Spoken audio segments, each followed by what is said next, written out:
Alright guys, welcome back to Knucklehead Garage. In today's video, we are finally getting back to a car that y'all haven't seen in quite a while, the old 87 Chevy Celebrity Eurosport.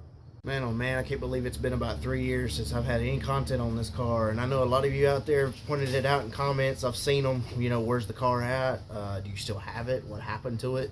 And well, there is some things that's happened to it, and reasons why I've parked it, because other things have happened, and other projects get in the way, and it was just something that I decided to put on the back burner. But today we are finally getting back to this car. I know a lot of people's missed it. I've missed it. People on the forums missed it. So let's just get right into this and give this old girl a fresh bath, because it ain't had one in about 3 years, and it's been covered up in the backyard with a tarp, and it's got leaves and tree sap and dirt and grime just all over it. When I say it needs a bath, it really needs a bath. You see all the nasty grime crap everywhere. A lot of pollen everywhere. Every nook and crevice is filled up. There's spider webs everywhere. Right here. Yuck. Not a fan of spiders.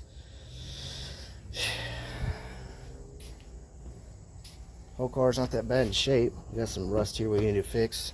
Some Bondo and some rust. Tailgate, or the trunk lid. But I got another trunk lid for this, so let's go ahead and get it to the car wash and give it a good old bath. Alright, made it to the car wash. Like I said, not worried about any of this rust right here. I got a new trunk lid, and I'm going to do something about that all right there, so it don't really matter. I really just care about the outside and where it's been sitting. You can see this right here, all the mud where it's been sitting in the backyard with the rest of the cars, projects that need attention that I don't have time for. So anyway, clean the wheel wells, clean the wheels, clean the tires, clean the door jambs. I mean, like, it's nasty in here sitting. The rubber boots and everything. Sucks I don't have rear lights. Like when you open the back door, I don't have a switch back here to turn the back lights on. Doors are pretty, not that bad. I'm gonna do something about this door. So anyway, let's get right into it. The inside doesn't look too horrible, but the windows need to be cleaned, and maybe just a cleaning of the leather seats.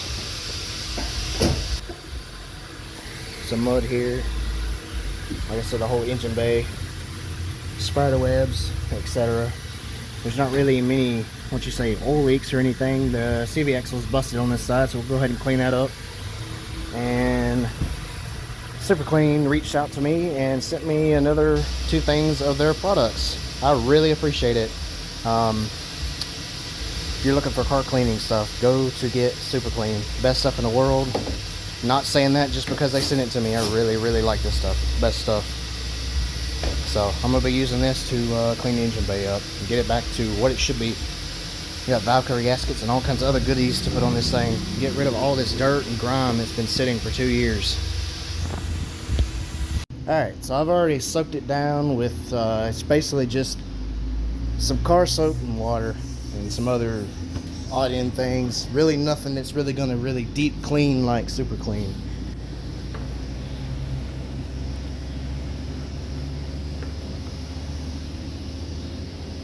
So we're pretty much going to do top to bottom. You can see a dirt dauber's nest right there. I spotted another one back here on the manifold where the EGR valve tube's at. So like I said, it's been sitting for 2 years, and the only time it ever got cranked is with just to mow grass.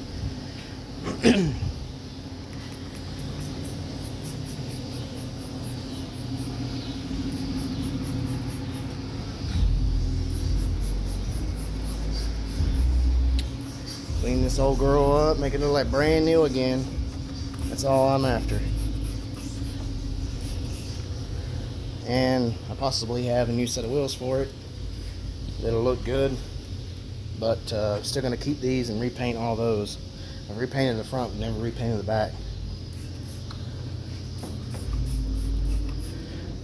I mean, the engine bay is not horrible. Like I said, it doesn't piss oil everywhere except for the front valve cover.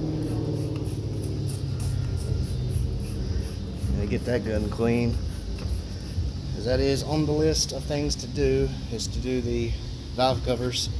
The back one's going to be a lot more harder because I got to remove the intake. let me go ahead and spray this down with the underneath and get the pressure washer out.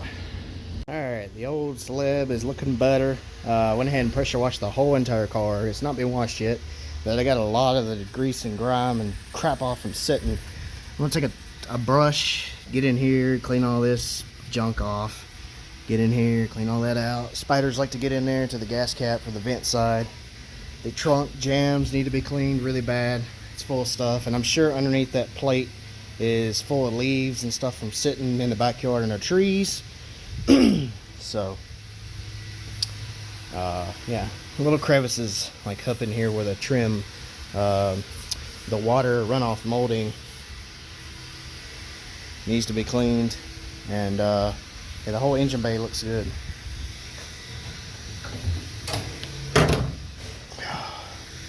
She like brand new. That's right, that's what I'm talking about. So I'm gonna take some water and this 220 pad and sand down some of this white residue. I don't know what this is. This was a one owner car and he had it repainted, I know, at least once by Mako, and I don't know what in the world they did to the paint, but it's got this like film over the paint that's supposed to show, and I want to get all that off. It just looks horrible like that. So like I said, some very light sandpaper. I think it's 220. It was like $1.50 at a hardware store. They had a whole bucket full, so I grabbed some. I'm gonna try to get some of this off and at least get it to where the car looks a little bit more decent than what it looks like right now. You can see it's coming off. I don't want to take the actual coating of the paint off. I don't want to get it down to the metal. I just want to get this outer film crap off. It's all over the whole entire body. The whole hood used to have it. The whole roof used to have it. It's just these two doors. I got it off the fender and the front nose. This fender's got it. This door's got some of it. Yeah, pretty much this whole side. So I'm gonna try to go around and see if I can get some of that off. If I do, well, we'll see what it looks like. Hopefully it looks a little better than what it does now. Alright, got the old sled back in the garage and got the rear end jacked up. It looks a lot better, and I mean, it is what it is. The paint's shot, you know, just face it. I know that. I'm going to be painting it eventually. Not this video, but hopefully sometime soon. Hopefully before it gets too cold. But we'll see. Anyhow, at least it looks decent. That's exactly what I was after. I wasn't looking for perfect, but there's no more bees and dirt dauber's nest and a lot of just grime and junk all over the car from sitting underneath the trees for 2 years. So a lot of things on the list that I want to go over, and one of the things is the brakes. The brakes are kind of iffy, and I don't know if it's a master cylinder problem or something else, but I just wanted to go over everything and make sure that you know, things were not leaking and I didn't have any problems with the wheel cylinders, and everything looks fine. I replaced all this stuff like 5 years ago, so literally all this hardware and everything probably has somewhere around 6,000 miles since I brought this car back to life from sitting for like 7 years before that.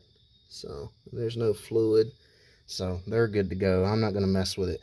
I just want to make sure everything looked good in here, and how the brake shoes were wearing on both sides. Also want to go ahead and put a fresh coat of paint on the drums.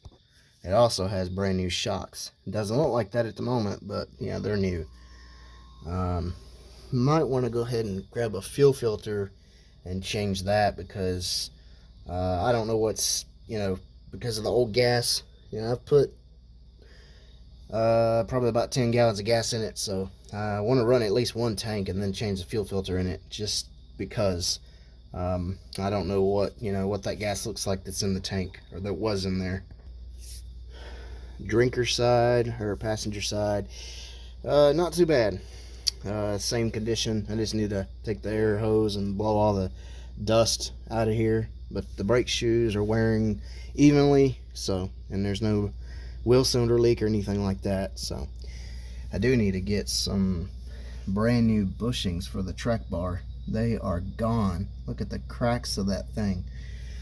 Hopefully I can even still get that. I have no idea. I need to look that up, but I definitely need to put that on the list of things. Here's the old brake drum. These are brand new brake drums I bought 5 years ago. Like I said, I've went through the whole entire braking system in this car, but it's sad again, and I just want to make sure that everything's good to go before dailying it full force. But I want to go ahead and put another coat of paint, because the paint that I used evidently didn't last. I guess from sitting, just moisture and stuff setting up. So I got some brake caliper red paint, and I went ahead and coated this one. It doesn't look the best. It actually looks pretty cheesy on the camera, but in person it looks decent, and that's all I care about, because the new wheels for the car is going to look good with that showing through there. And that's where these come into play. These are Chevy Cavalier LS Sport wheels. They are 16-inch, so I'm going from 14s to 16s, and it's probably going to mess with the speedometer, but I'll have to see just how bad off it's going to throw it. Hopefully not too much. These are 205 55 16, and I'm hoping that they don't rub, but they look pretty dang good, and they will look good on this car. Alright, so the driver's side, we got some noise, and the lug nuts are tight, but I've got play from top to bottom and side to side. I believe this hub bearing is shot. Either that or the bolts have came loose or something. But I've got another noise that I noticed when I took the other wheel off, the original wheels, that there was a big scratch mark all on the inside of the wheel. And I had this noise when I reverse, and I thought it was the back brakes. That's why I went ahead and went through those. And there's no springs or nothing loose, broken. So it's got to be this wheel, because the rim that I'd found, like I said, was all messed up. But if you reverse, there's no noise with it sitting still like this at all. But when I would apply brakes to back up, that's when the noise happened. We're going to find out further inspection. The brake caliper is completely loose. And when I mean loose, I mean, hello brake caliper, flopping back and forth inside my wheel. Should not be able to move the brake caliper. So let's get the wheel off and figure out what's wrong. See the play. See the wheel move. That's a lot of play. There's no, does it side to side too. There's no wheel bearing noise at all. Nothing. No humming, no grinding. But apparently something's majorly loose on this front end. It ain't right.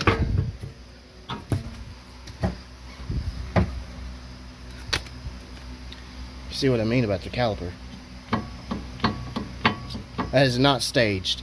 I have not touched these brakes since I put everything together, and there's videos of this when I did these brakes, when I brought this car back to life. And there are Torx head bolts that don't come loose. I have never ever had these bolts come loose. So the fact that this moves up and down, and I just looked and there's no bolt on the back side, tells me that somebody has taken a bolt out of this trying to cause a problem so I would bring the car back. The only other person that's ever touched this car besides me, because I don't allow that, was the alignment shop. Alright, here's the bolts. H5047 for the caliper bolts. It was like $6. Not bad considering. Allen head. And it comes with a little spacer. I believe the size is T8. So you get this top. Oh wow, look at this. Wasn't even tight. So it wouldn't have been for long before this one would have backed its way all the way out, and I would have had no caliper at all, and that would have been a big major wreck. Damage. And honestly, really truly, because this holds the rotor, this might be why I have play back and forth. Let me get this brake caliper off. I want to check the bolt on the inside and make sure that the end of this did not snap off inside of there, and that's why it came out, but I don't believe it did. And the holes look fine.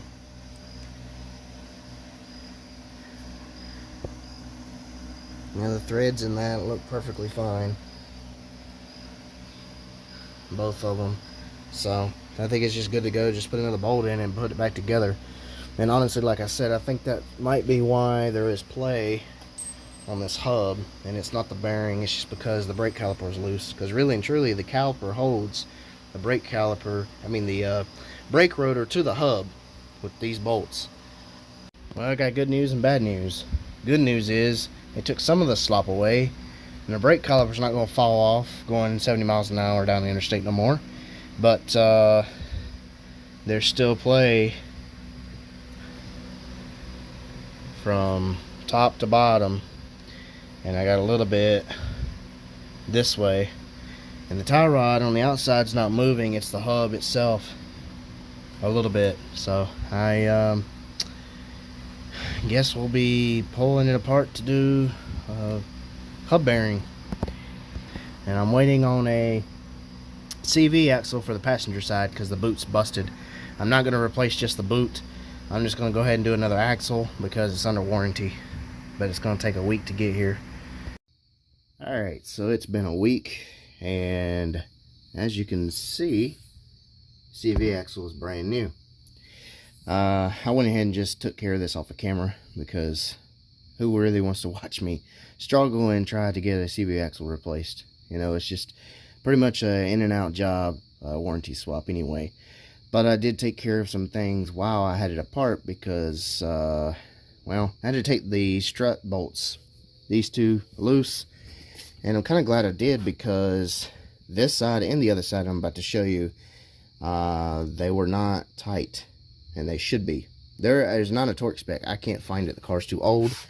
But loose is uncalled for. I'm telling you, I'm not ever going back to that alignment shop. That place and the people that they've got working for them just does not need to be working there on people's vehicles. I went ahead and put a hub bearing on this side. Even though it didn't need to be replaced, I figured, you know, if one's going out, the other one's not far behind it. It's usually how it goes. Same thing with struts, same thing with tie rod ends, same thing with control arms, you name it. So anyway, new CV axle on this side, new hub bearing, took the whole spindle off because of the axle and room and to do everything. Cleaned the spindle and repainted it. As you can see, it looks like it's brand new. Kind of like what it would look like when the car was new. That aluminum finish. So tie rod ends are still good. Inner tie rod ends pretty good. I got my steering rack starting to leak, so that's great. Cleaned up all the grease in here, painted the control arm, and everything is done on this side. So now to the other side. Alright, driver's side, still in pieces. Tie rod's good on this side. I replaced both tie rod ends the last time I had this apart, 4 or something years ago. But as you can tell, inner tie rod's still good. There is no play inward, outward, or anything like that. Like, it's still stiff, like it's supposed to be. But that steering rack is shot. Moving things on the list, my third brake light in the window bulb is busted. As you can tell, it's got that dark black. Bulb's gone. I didn't know. I've never changed the bulb on one of these before. It's pretty neat how it's designed and how you take it apart. The screws did not want to come out at all. They got some kind of residue on the very end. The ones that hold it together, and then the ones on the side to the base that hold it to the car, did not want to come out. That one of them wanted to just keep spinning. The other one was very tough to get out, like these two that hold this whole casing together. But this, you can see what the sun's done over the years from 87 to now. So I'll put a bulb in it. I'm going to try to find an LED if I can to put in here so it's not so hot on the heat, and keep from melting this if I can find one. Alright, found an LED, and I found one of my others that I'm going to put in this. Those are cool white, and so is that one. I got 2 blue and 2 amber. The blue I'm probably not going to use.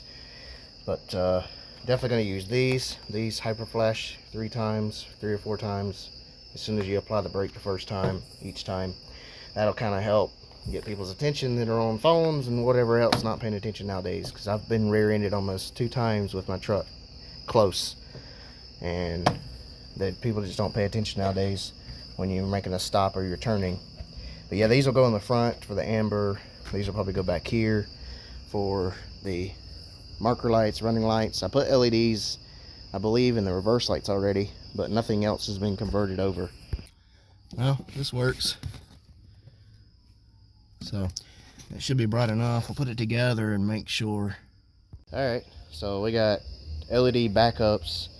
Brake lights are on. You got running lights in the middle. Your brake lights is always the third one.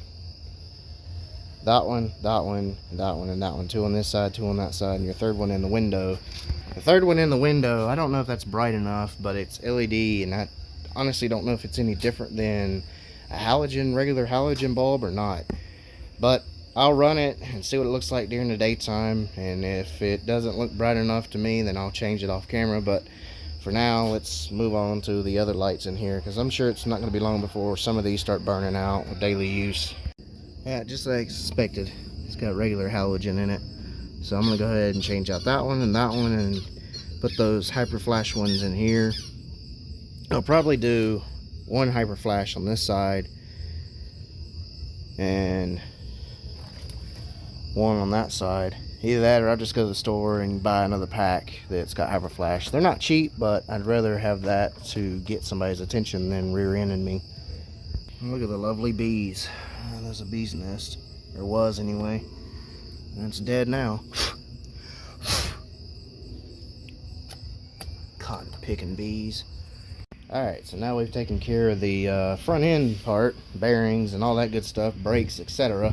I'm still waiting on a couple things I gotta get for the front end, but and some other stuff I ordered for the rest of the car. Anyhow, front valve cover started to leak, so I went ahead and took it off. And I've already got it set and ready and painted to go right back on. But here's what she looks like. It looks a lot better than it did. Painted it red. It's caliper paint red, and then the middle is a silverish gray color with metallic for actually wheel paint. But it works. I've used this stuff before many times on engine parts, and it doesn't like chip or whatever away. So brand new gasket installed. I even have the little grommets that go in here to seal it up. Most of the parts you buy now with the valve cover gaskets, if you can even find these, don't come with the grommets. I found these, luckily. So I'm going to throw this on, but before I do, I just wanted to show you just how terrible the internals look. This car has been severely neglected for oil changes. And I believe the original owner used Pennzoil, which I would never ever use in anything I own. Even if I didn't care about it, I would never use that. So yeah, there's a lot of buildup. I could use, like, you know, kerosene and run it and drain it, or transmission fluid, run it and drain it. But the problem is there is a lot of places that not only just here could have it, but the timing chain's new, but the internals, like the oil pan, the pickup screen, the cam, inside the internals of the engine itself, the lifter, valley, all down in there could be just like this right here, which it probably is. And if I break any of that loose and it doesn't melt away and mix in with the oil to drain it out, and it clogs up a lifter, it clogs up a pickup screen or the oil pump itself, or causes some kind of catastrophic failure, well then that's not going to be great. So the best thing for it is to just leave it alone. I don't really have future plans for this engine anyway, so I just want to keep it from leaking all over the place. There's a chunk right there that I gotta get out, but I cleaned it up with a vacuum cleaner. It was a lot worse than this, but yeah, I'm just gonna leave it alone. There's no sense in touching it. Alright, so the valve cover is on, and man, it looks really good. That turned out great. Not bad for caliper paint and wheel paint together, because you got the car is silver or gray, which is why I did the middle part, and then the outer part matches the whole Eurosport theme I'm trying to do here. the thermostat housing and the tube line that goes to the modulator valve. If you got a 4-speed automatic, you'll have that line to the intake. Painted it red. And the next thing I need to do is find a marker to fill in these lettering on top to match everything else. I don't want to go crazy with doing little things here and there like that in red. I just want to do little things. And something else of those little things, I got this at the junkyard for like $5. It's like brand new, polyurethane brand. It's quite expensive, from a Pontiac 6000, no, Pontiac Fiero, the 2.8, and I figured it would be just a direct swap, but however it's not. If I line up the holes to the top up there, you see the difference. It's just a hair off. I figured I could just yank the engine this way just enough to where that would line up, but that puts everything else in stress. I don't want to do that. So I thought, well, we'll strip the mount that I had in here originally. The bushings were starting to crack anyway, and these things are cheap. They're like $10 at any part store. And I was going to put this and this and put it back together so I have polyurethane bushings, but as you see, it's got like this hump ridge inside on both sides, and this would too. So that's not going to work. It won't fit. And not only that, the hole is much bigger than this bushing, so even if I got rid of that ridge on the inside, I would still have a problem of this moving back and forth in this mount, and then the whole engine will be moving and jerking between shifts. So I went to the parts store and picked up another one, or like I said, it was like $7, $10. A2396 is the part number, and yeah, you guessed it, O'Reilly's. Alright, well, got her back down on her paws, and let's go take it for a test drive. So the grommets I used for the valve cover, there's your part number, Felpro ES72125. Paint I used for the valve cover is this brand. I'm not a fan of it. It doesn't dry quite as fast, and you see the color difference, as the VHT brand caliper paint. 900 degrees, they're the same. Gloss red. I don't know what this one says, but anyhow, I ran out of this, so I had to use this. This is the part, the gray, that I used in the middle. And then for the spindles that I painted earlier in the video, this is the paint I used. It was like $15 a can. It's not cheap, but it has very good quality paint. And I didn't even have to use primer. Just cleaned it off and painted it.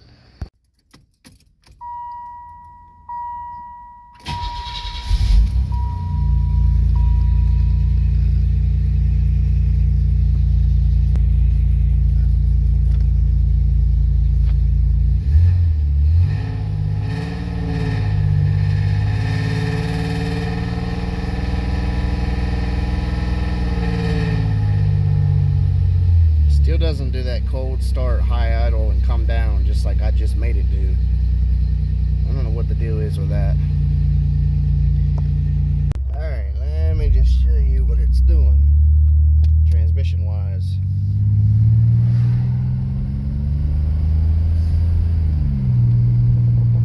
It's shifted, but it's like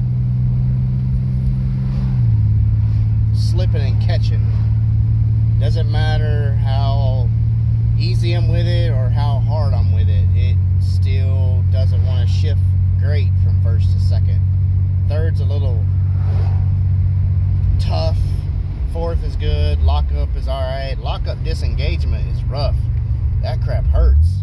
You're coming up a hill and it goes to disengage, and the whole car does this real hard jerk to down gauge or disengage out of lockup.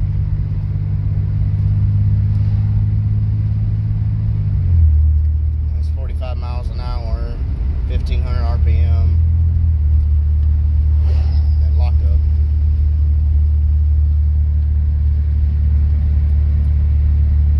It's driving great, steering's tight, smooth, no more play in the wheels. But I gotta get the alignment done because it's wanting to pull one way.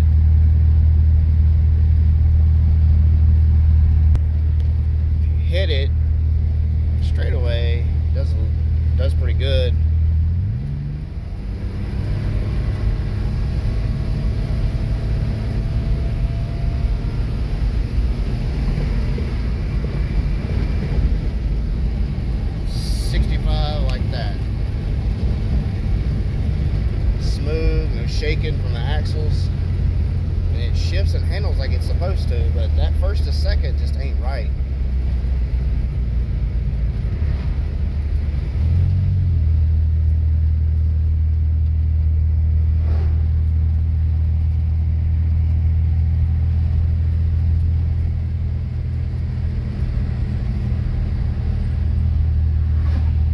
Okay, so it's been a few days later, enough time to gather up parts. We're going to go ahead and change the transmission fluid in the car because of how it's acting. I changed this 5 years ago, but I used different fluid that I probably shouldn't have, so I'm going to do this a whole different way. And this time I'll be using Valvoline Dextron 3 transmission fluid. You can get this at Walmart. It's just under 4 quarts for 20 bucks. This transmission takes 5 quarts, so I got 2 bottles of Lucas. Also got some Trans Tune. I'm probably going to use less of this, more of these, and about a half a bottle of this. I'm probably not going to do the whole thing, just enough to where it should fix the problems that I'm having going on here. I think there's problems with the shift solenoids or the inside the valve body, or just gum and varnish where the kickdown cable or TV cable is at. Because if I mess with the throttle and punch it off the line and then let off of it real quick, it'll shift. And that tells me there's something sticking in there or not right. And it's adjusted right. There's no problems with the cable. See, that's the throttle cable, cruise control.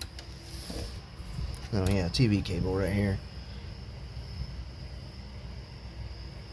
It's got you know, enough tension on it. There's not really any slack per se. I can wiggle the cable up and down, so I don't think there's a problem there as far as it being not adjusted properly.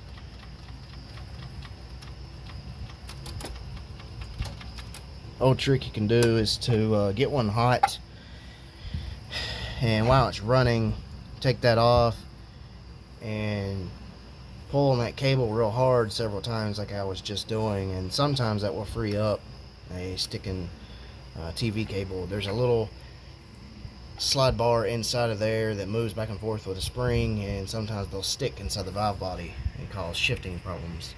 Got fluid and filter, and I also ordered a transmission pan. This has a drain bolt in it. I was very surprised and lucky that I could still get something like that. Never knew they made a drain bolt for one of these cars. The part number for that guy is 265-808 Dorman. It was like $35. That's not bad. I went on Amazon trying to find a filter for this and gasket, and one thing I will tell you, there is 2 different designs when it comes to these 440 T4 transmissions. This is not the correct one. B72. There is a new design which is called a retro design, which is this box and this filter. You see how it's shaped? It's not shaped right. The one that I need, and the one you may need, is this guy. I had to go to Napa, literally the only place I could get the filter at. Nobody else had it, nobody else could find it, nobody else could get it. And part number 1-7804. I think it was like 20 some dollars. But anyway, this is what it takes, the factory design. You can see the difference here and how it's made. It's long, and it comes with a seal, as all of them should. This one, see the difference here of what I mean. Way longer, it's skinnier design. This is the retrofit design, which is not going to work. Now, I don't know what gasket I really want to use. The rubber one came with the one from Napa, and this one came from the one that came from Amazon. I like the material. It's like a cork gasket, but it's sort of like a cork gasket. I don't know what the material is made of, but it doesn't like mash flatten or anything like that. So I mean, it might be good quality. This didn't leak because that's what I used the last time, was a rubber style. I was just thinking maybe this might be a little bit better to use. But anyhow, go ahead and get the transmission pan off, get that draining. I got the transmission pan dropped down, filters out, and it doesn't look too bad. Looks about normal. Fluid's a little darker in spots on the camera, but yeah, that looks totally normal, totally fine. There's no black chunkiness, you know, in the pan. You got some wear like this right here, but that's normal. Every transmission is going to have that. The magnet's not too bad looking. Internals of the transmission doesn't look too bad. It's really, really clean. There's no buildup or anything like that, which is great. That is really good news. The hose, there's a rubber hose on this one line. It's not deteriorated. It's still tight against the, clamped against that line. So everything looks good under here. All right, well, transmission pan and filters installed, so let's fill it up with some fluid.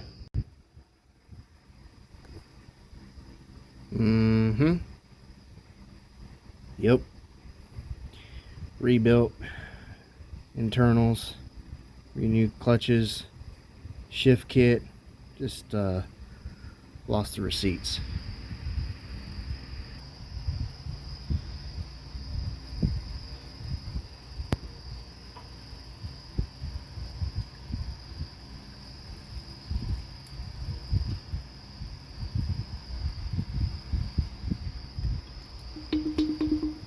It's about half a bottle, dash more. Well, taking it for a cruise. So far, so good. Shifting through all the gears, and it actually took more fluid than what I had thought that it would took. Maybe the pan that I put on it's a little deeper than factory, but all I care about is her being able to cruise down the road once again. Alright, let's go from standstill, see what she does.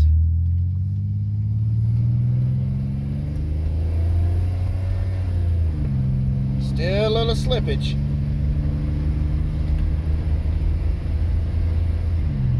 Third's better. Fourth. And overdrive. We got all of our gears. But, you know, 1 to 2 is still not right. I may try to adjust on the modulator valve on the transmission. Kind of mess with that. There's a set screw on it. If you don't know about those, if you've replaced one on one of these or any transmission, it has adjustable screw on the inside, so you can dial in how smooth or how firm you want your shifts to be. So I may try that, see what that does, and go from there. But I mean, it seems to act a little bit better. It's not as bad. And, you know, got to give it time for that fluid to break in. I just, you know, took it for its first spin. So we'll see how it goes as time moves on. But we'll get back when it's daylight and check the fluid, make sure it's full, and go from there. Well, back on the Celebrity. It is another day, even though it's dark again. And I've taken care of some things off camera. I did paint the lettering in the intake like I was talking about before. I did the head of the bolts in red. It kind of ties in the whole look. I could not get the marker in the lettering in the middle. It won't fit the ink pen needle on the end. Just is too big for that. But it kind of offsets it a little bit, so it kind of looks good. Something else I'd like to find for the front valve cover right here is an old vintage Chevrolet sticker, kind of like what the 283s had back in the day. Or like something that says the heartbeat of America, or something that kind of ties in GM for the front end of the valve cover. And I've seen some of that stuff on the Facebook forums that people have done to these 2.8s, 3.1s, and so on. And all it is a red tire marker. You can get this at any parts store. They carry them. And something else I did was the emblems on the car in red. And then this trim piece here was in white, and it's supposed to be red. If you didn't know this, if you've got a Eurosport, your lettering and your trim and everything on the car is supposed to be in red. So that kind of ties in the look, kind of makes it look better than mix match because I don't have the pieces that I'm supposed to have for this car. And like I said, it's not bad for just a marker, but it's permanent, so it should never leave or peel off from washing it or whatever. I need to find new bumper end caps anyway. It's just nobody has them. Nobody redoes them to sell them. The only option I really have is to go to a junkyard, but there's no Chevy Celebrities around here that at a junkyard anywhere. Something else I took care of off camera. My shifter broke while driving this thing around. The bushing inside of there went bad and the cable just popped off.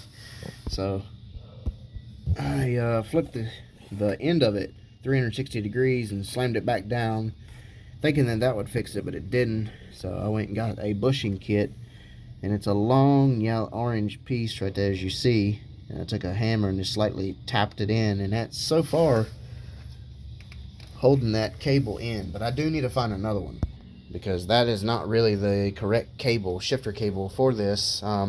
It's a 3-speed cable. I need a 4-speed cable, and I can get that from any junkyard car, Buick, Oldsmobile, whatever, as long as it's got a shifter on the column and it's a 4-speed.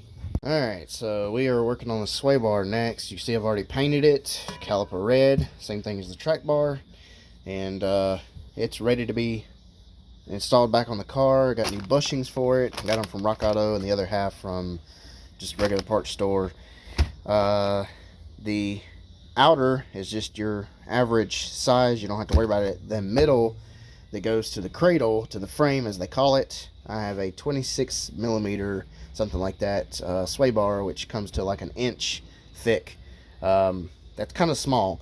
They do have a 28 and a 33 that I could get from another vehicle out there. It's actually like an upgrade for these cars, but I'm not going to do that. I'm just going to keep what I got. So I'm going to put these new bushings in. They're a lot stiffer, a lot more firm than what the factory ones were. I mean, these are 30 plus years old. You can see they're real mushy and worn out and cracked. So that'll definitely help tighten up the front end and steering. Get all this put back together and man, take it for a spin. One thing that I noticed is the middle bushings are wider than the new ones that I bought. Now I don't know if that's because when this is sandwiched in this and against everything up into the cradle of the frame that it spreads the bushing out as it compresses it. I don't know, but everywhere online that I could find and look it up, every one of them pull up this style. So I guess that's just how it's going to be. It should fit, shouldn't be a problem, but you can tell that this one's been flattened and worn out for quite a long time, and this one's a lot worse than the other one. That'll kind of help some of the squeaks and creaking in the front end. Oh, got the sway bar installed. Looks pretty good. Nice shiny red parts, just does something to a car, makes it look not so stock, and again matches the Eurosport theme. The bushings were a little difficult to install, and that's because the ones that go to the frame are pressed in. Removing them was easy because they were worn out, but going back in with new bushings wasn't. You want to get a bottle of silicone paste to lubricate the bar itself where the bushing goes and wraps around it, and you also want to lubricate the outside part where it shoves into the frame of the cradle. And there's 4 bolts on each side that holds the sway bar up into the cradle with a brace bracket. You want to take a piece of wood and a bottle jack. You want to go sideways in between those 4 bolts and kind of press it in up into the cradle, and it will go. It just takes time and a lot of force. Maybe you have to use a hammer to kind of knock it in place, but you want to start with the outers first and do those, then do the centers, because that was a lot easier. I tried doing the centers first and that just wasn't happening, but everything is tightened down and good to go. So looks great under here. Now it's time to take it for a drive. Also, the transmission pan's looking good since we did that. There's no leaks or problems. Also, I write down the mileage on everything that I work on or service, like oil change and transmission fluid change and things like that, to kind of remind me, because if you got many projects and vehicles, things going on in your life like I do, you kind of forget things that you've done or when you did them last. So just a reminder, I wrote down the mileage on one of these brackets just to so I can look at it and go, yeah, that's when I did that last. But also write it on the oil filter and everything else. Doesn't need an oil change, but we're probably not going to do that in this video. I do need to replace the high pressure power steering hose and the low pressure hose. It's starting to dry crack pretty bad on the ends, and my high pressure hose is cracking where it goes into the metal coupling that squeezes around the hose. So that definitely needs to be done soon before that pops. There is a slight transmission leak on the output shaft seal for the CV axle. However, I'm just going to leave that. I'm not going to pull that axle back out just to do that seal again. I've already done it once. I'm not going to do it again. I'll just have to make sure that the transmission fluid level stays full. Alright, got the slab, the rear end jacked up in the air on ramps. Got the rear sway bar out. And man, yeah, those bushings were a shot.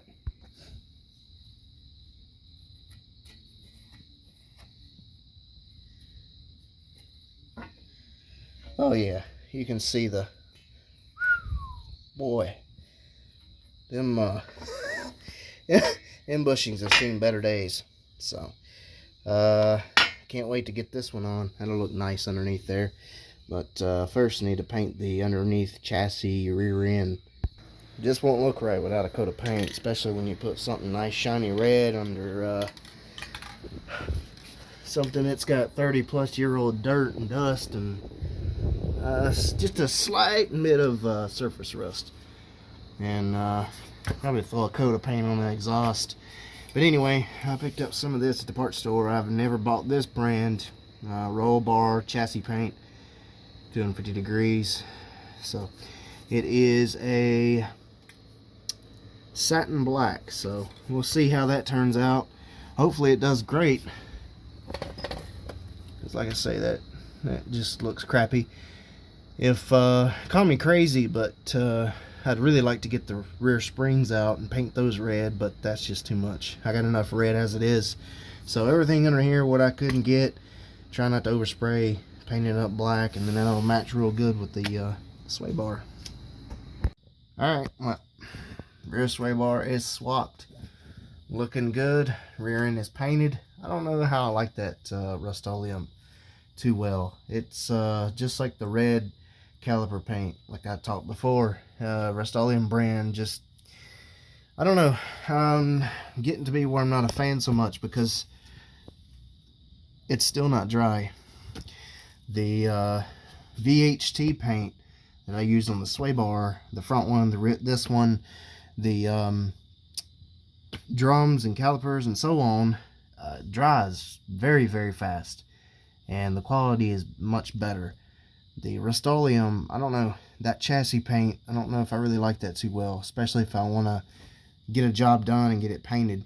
The exhaust paint is really good stuff. I believe it's by VHT as well.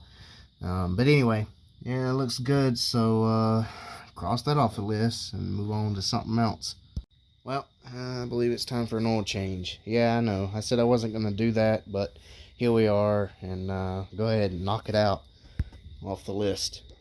Behind the scenes between doing repairs on this car, I've driven it 300, a little over 300 miles, and the oil's got a little darker.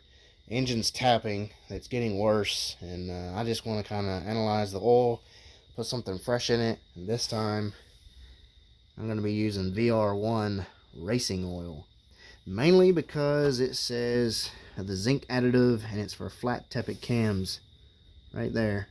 Push rod and flat tappet cams engines.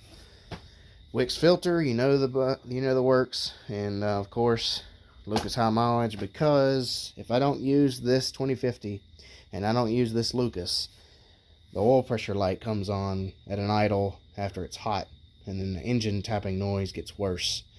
So something internal is wrong, and I just want to kind of band-aid it for now until we get the other drivetrain swapped into this car. Clean pan, by the way, so let's see what comes out. Ooh, that's hot.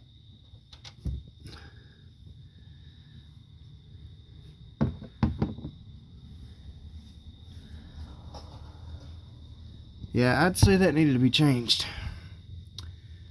She's quite dark. And when I drain the filter, the oil filter, I'm going to get a coffee filter and go through that, see if I find any metal or anything like that. But definitely check this out that's coming out of the oil pan. Alright, so it's been some time later again, and I've taken care of some things off camera just to speed up the time and process, because really and truly, looking back at the footage I've already done, I've rambled on a lot more than I thought I did. Thought I showed more repairing of this car and fixing things than I did talking. So trying to keep from talking so much into these videos, but there's just so much information that I think I should share for people that are out there that has these vehicles and they don't know a lot of things, or don't know where to find the parts, or don't even know how to fix them.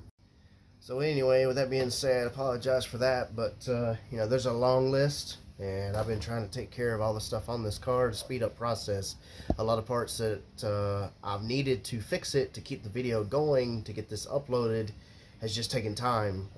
Some of the parts have taken weeks, 3 days, you know, and then there, like I've always said, I've got other things that I work on in behind the scenes besides of this.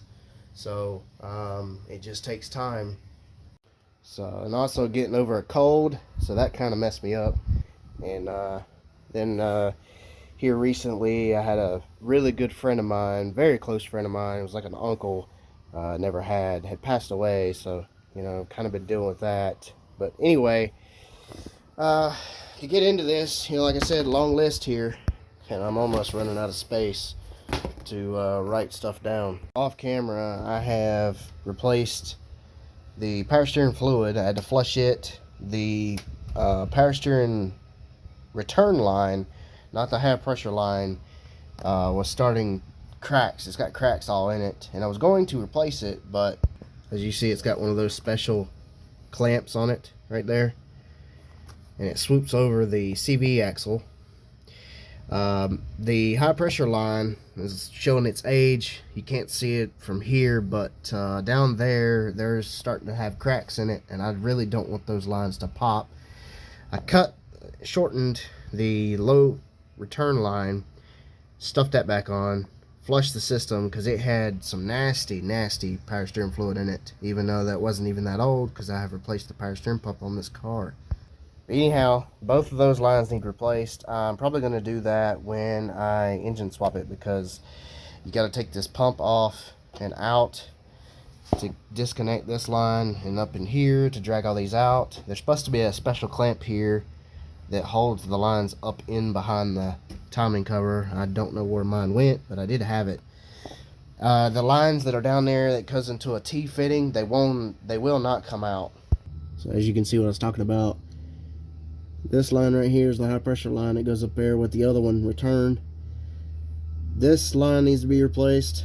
It's pretty stiff. They shouldn't be like that. They've probably been on there since new. This fitting would not come out. I was afraid of breaking this T fitting that has a pressure switch to raise the idle, and that switch was bad. I replaced the switch from Rock Auto. I'll throw a part number up. Also replaced the connector to it. It had a lot of green corrosion. But that line and the return line, which is right there, is going to have to be replaced later on when I engine swap it. It's probably the same thing with this one, because this line sneaks up all the way up in there, and I can't get to it because the clamps are on the top side, not the bottom. So, but yeah, new connector, new pressure switch, and I just cut a slit off of the line and it's put the line back on, because the very end of it was splitting in half, causing a small leak. Moving on, something else I did, as you noticed, brand new frame body bushings. Top and bottom are polyurethane for the rear only, and you can get those from the Pontiac store, Pontiac Fiero store. I'll leave a link to that in the description. As you can see, the front has been replaced as well, top and bottom. They're way better condition than what came out. Now I gotta show you that, because man, they are really torn up. So here is the sorry about that. Here's the driver rear bushing. As you can see, it's rotted, smushed. had to bang the snot out of it to get it out. The bottom one's actually not that bad, but because I smashed that wall in, this is really unusable. So passenger side rear wasn't that bad, but it's still just as bad, so to speak. So yeah, both of them were way past due to be replaced. And thanks to a good friend, that's how I found out about that I could actually get these replaced, because there's nothing online that shows for a stock Chevy Celebrity or any A-body car out there about replacing your bushings, rear, front, whatever. But like I said, a friend of mine told me about getting the rear bushings from the Pontiac store. They're the same for the rear, not the front. You can only get the rear from the Pontiac store, which is polyurethane. The front, Amazon is your best friend. There's the part number. Right there's your part number. 924-005. I think they're like $25 a piece. And it comes with a new bolt. Of course, I can't use it because mine doesn't take that thick of a bolt. The threads were different. So I had to use my original bolt. But there's another problem there. There was no issue. Just you anti-seize it and shoved it back in. The fronts were worse as far as being collapsed. A lot of rust. And I do got some rust issues, but you know, it is what it is. But it comes with, just like you see here, a bolt, the bottom plate, this bushing, and that plate as well. So you get all that stuff new for the front. The rear, you only get the bushings, but that's not a big deal. But like I said, $25 a box for each side.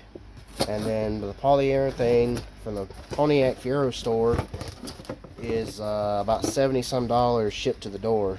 There's your part number for that, 575062. And you can choose between red or black. I chose red because why not? It comes with these and these two guys. These are supposed to be for the front for a Fiero. Like I said, you can't use them. I'm gonna either try to modify these and cut these up to use them for the control arm bushings, or something else I had an idea for. This, take the stock mount, and I'm gonna have to modify it. You know, I showed you earlier I was trying to put polyurethane bushings in this. Knock down this inner wall on both sides, and then cut those other ones to fit.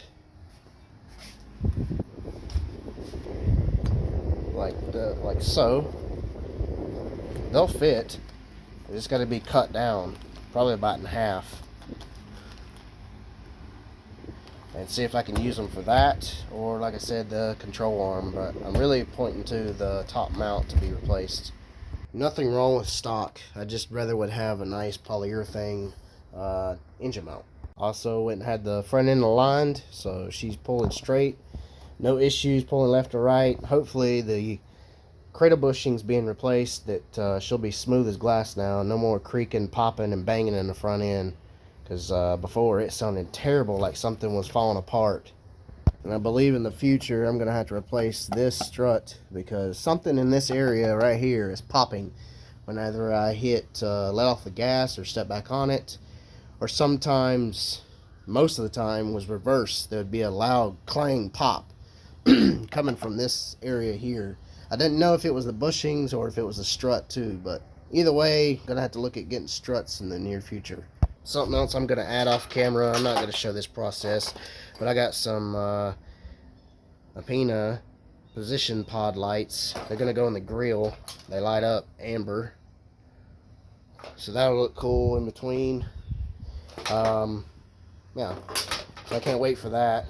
But like I said, I'm not going to show that process. Nobody wants to sit and watch me wire up wiring for the front end, but just so you know, that's going to look cool when finished. Anyhow, there's still a lot of stuff in here to do. These are the power steering lines, and I do run Lucas in the power steering fluid because I got a rack pinion leak, and it costs too much to fix. So dumped a bottle of this in there with the power steering fluid.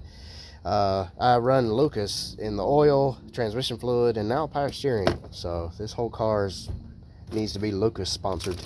But the rest of extra stuff in here, and something else to do off camera, is rain guards. This side needs to be painted, this whole lip here. Once this is all painted, then the rain guards will go on this side. I did the other side already. Something else I'm looking at doing, I went and picked up a dual exhaust from a Chevy Lumina Eurosport. It was a Z34 model, so it had the 3.4 in it, and all those have true dual exhaust. Well, dual exhaust, single into a dual. The problem is my sway bar is in the way between the gas tank and that rear end and the trunk. So, in the way the exhaust routes, as it comes out, curves this way all the way around there, comes right here in this area. There's plenty of room here to do that, and I could cover up the lines that goes to the tank and cover up the tank, but that sway bar being at the back, or track bar, is going to hold me up. So I'm not sure exactly yet how I'm going to do that. If I ever do, there will be a video of it, but for now I'm just going to run what I have. But I am looking at doing that, and I'll throw up a picture of what the exhaust looks like. Guys, what you just don't realize is I've put probably 300 and some odd miles, maybe close to 4, since you know, behind the scenes of doing this and working on everything else behind the scenes. So, you know, it's got 240,000 on it now, 131, and when I started this it was 238 or something like that, 239, give or take. I can't remember exactly. But anyway, something else, got a steering wheel off of a Eurosport. I'm going to throw on this off camera. I replaced the turn signal flasher relay. That thing was shot. It was causing the blinker to barely flash on, flash off, real slow. I got tired of that, replaced that, so the dash is all a mess. I ain't fixed that. You see it's got chrome pedals now. The pedal is off of a Buick Rietta, and the gas pedal is off of Buick Rietta. So that kind of makes it look a little bit more fancy, matches everything else in here. But go ahead and fire it up.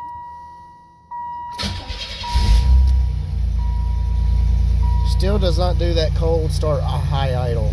I don't know what's going on there, but I have some other plans to figure that out. Sounds a lot more healthy with that VR1 2050 racing oil. I haven't gotten a chance to drive it yet with that oil, so we'll see if it fixes the tapping sound. Something else I want to update y'all on. We no longer have the 05 Cavalier anymore. My old daily is finally gone. The engine finally said it had enough at 340,000. I think it was like 340,050. So it served me well. I can't have no complaints here. I have taken that car everywhere. I got it with I think it was like 310 to 340. So what was that? 40,000 miles, 30,000 miles, and it ain't that bad. But that car is no longer gone, and my girlfriend's parents got her this car as a replacement. So my daily is going to be the Eurosport and the S10. This one is an 07 Ford Taurus with a 3.0 V6 automatic. I don't think these ever came with a manual. It's got 180,000 miles. So I got to do some work to it. It's not that bad of a car. It's actually really in good shape. So this is why I brought the Eurosport back. Another reason why I brought it back is because my daily that I actually drove more than anything was that Cavalier. And now the Cavalier is gone. I sold it to a guy who's going to turn it into a race car. So this is the new going to town pig, but more for the girlfriend more than me. Like I said, I got the Blazer turned up here. Gotta do some work to it as well, but this will be what she'll use for work. I gotta do some work to it. It's really decent. It's not that bad of a car actually for the age. Sat for a few years, but I cleaned it up yesterday.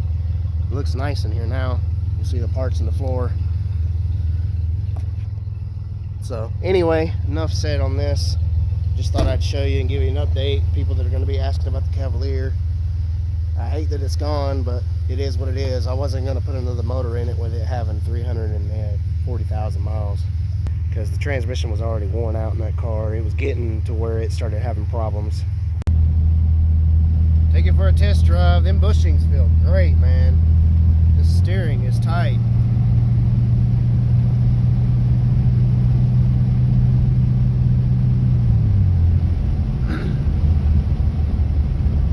And I don't feel the shifts being as harsh because the bushings are so new.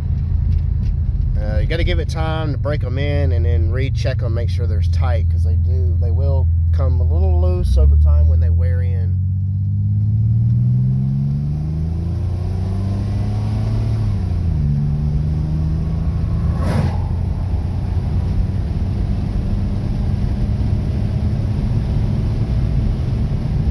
Oh yeah, I think it likes that racing oil. And I messed with the modulator valve on the transmission to help the shifting points, and I think I'm dialing it in. It is a little bit better, and like I said, still driving it to work that new fluid that I put in it.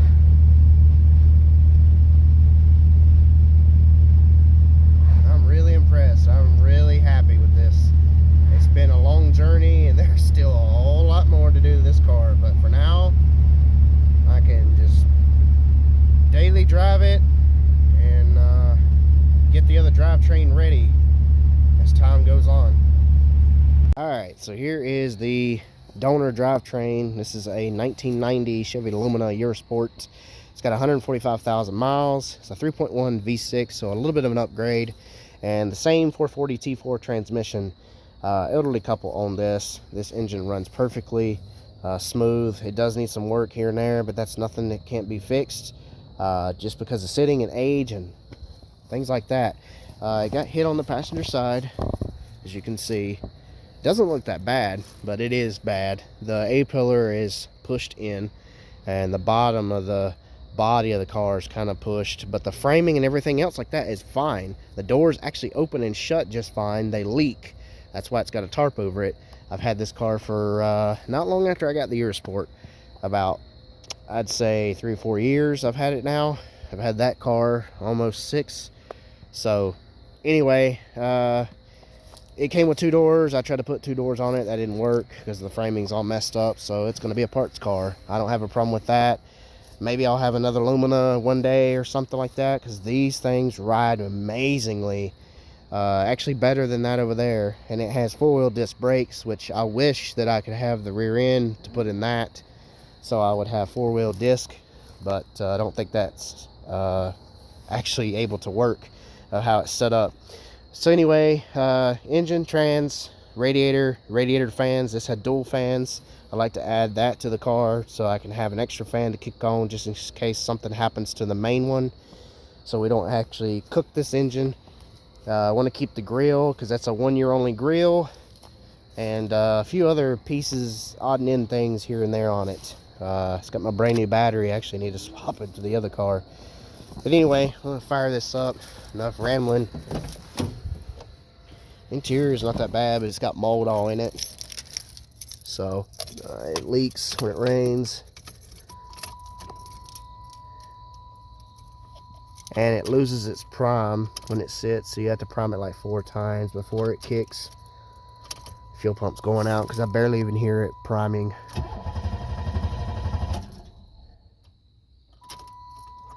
Come on.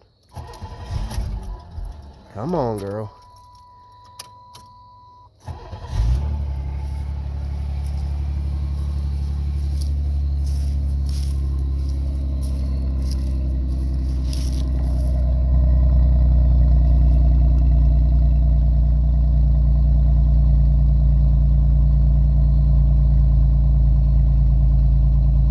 Bad.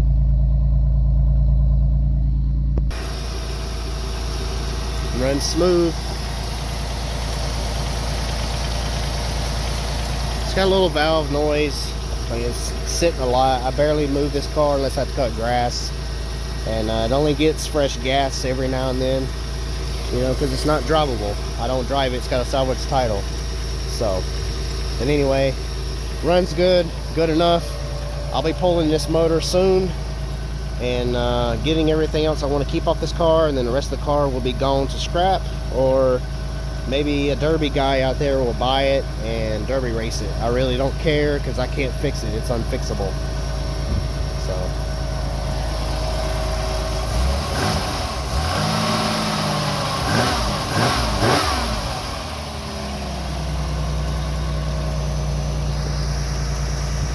man, oh man, that car looks so good. I can't wait to drivetrain swap this and get a good paint job on her eventually one day. This car will be looking good for the idea I've had planned in my head for a very long time. But guys, I believe that's going to do it for this video. I hope you really enjoyed this. Hope you learned something from this. I know the video was all over the place. I know there's a lot of talking, a lot of rambling going on. But I try my best to help people out that have these cars fix theirs and keep theirs on the road. Or if you bought one that's been sitting for years, get it back on the road and get it driving, because these cars are extinct. There's not many of them left. There's guys like me on the forums, like I've talked about before on Facebook, that you can add to, and you can see other ones just like mine, because I'm on there as well, on the roads doing mods and all sorts of things to theirs. There's wagons, there's VR models. The VR models are way more rare than this one here. But like I said, I hope the video is not too long. I hope you enjoyed it and you stayed to the end to see the whole process. I was trying to keep this under 30 minutes, but everything that I had to do to this car was just, you know, it took way longer. I try to keep my videos down to like no more than 40 minutes, and this one's over an hour long. So I hope you stayed to the end and you enjoyed it like I did, fixing this thing and getting Christine, because that is the name I've named this car, is Christine, back on the road once again, driving and cruising down the streets. But like, share, subscribe, comment below, let me know what you think. And after everything that I've done to this, for parts and stuff like that, will be in the description for you to check out. And as always guys, I will catch you guys later in the next one. Stay tuned for more process, more parts, more things to come on this Chevy Celebrity Eurosport. I'm Chris, and I will see you guys later in the next one.